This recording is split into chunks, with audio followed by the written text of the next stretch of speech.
I said to my colleagues here that what I wanted to most talk about here was power. How a lot of you in this audience have it, and a lot of us want it. And when you have power, it's very hard to give it up. In the times I've had power in my life, I didn't particularly want to share it or give it up. But we are at a place where we know that when girls are educated, it is the single most important factor in rising GDP. As my colleagues have said, when women are in the workforce, you get rising GDP. When women are on boards of companies, it increases the return on investment and increases sales. There's data, there's an economic backdrop to this. So if you guys want to succeed, I would urge you to share a little power because you'll get more back in return. So to go to the question that you asked, very unusual circumstance. The High Representative of the European Union organized and ran the P5+1, the permanent members of the Security Council plus Germany, in negotiations with Iran. And it was first Cathy Ashton and then Federica Mogherini. The deputy to the High Representative, Helga Schmidt, a phenomenal German diplomat, probably spent more time negotiating with the Iranians than anybody. And I led the American team, so you had the entire Iran negotiation predominantly led by women. Of course, Secretary Kerry, Secretary Moniz on the American side, President Obama were absolutely critical and very engaged, but it was a very unusual circumstance. And one of the things that my dear friend, business partner, and former boss Madeleine Albright once taught me is that when I sit at a negotiating table, I'm not Wendy Sherman, I'm not a woman. In this case, I was not a Jewish American woman. I was the United States of America. And that's a lot of power.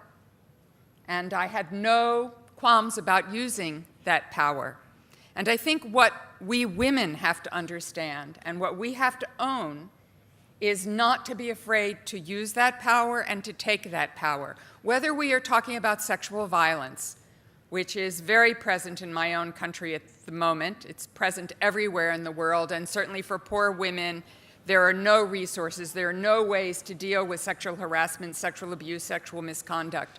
But even wealthy women in my society, our famous actresses, our famous models, have faced now huge, huge sexual misconduct and finally can talk about it, finally can own their own power in the universe. And that is essentially what it's about. Many years ago, I started life not as a national security person, but as a social worker, as a community organizer. And I did a study many, many years ago. Women start most community organizations in the United States. It's probably true in the entire world, and they do so because they want to get a stop sign so their children can play safely, or they want to get better schools for their children, or they want to get a toilet for their child, or they want to have opportunities for their children. And as soon as money started coming into those community organizations in the United States, men somehow ended up taking over. They became the executive directors, they became the leaders, they became the presidents of the organization, and the women disappeared because it was about gaining that economic and that fundamental power.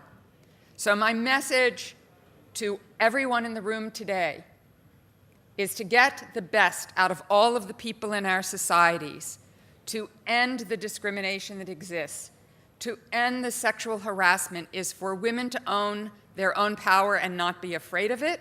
It is not a bad and dirty thing. It's how it gets used that makes it bad and dirty and corrupt.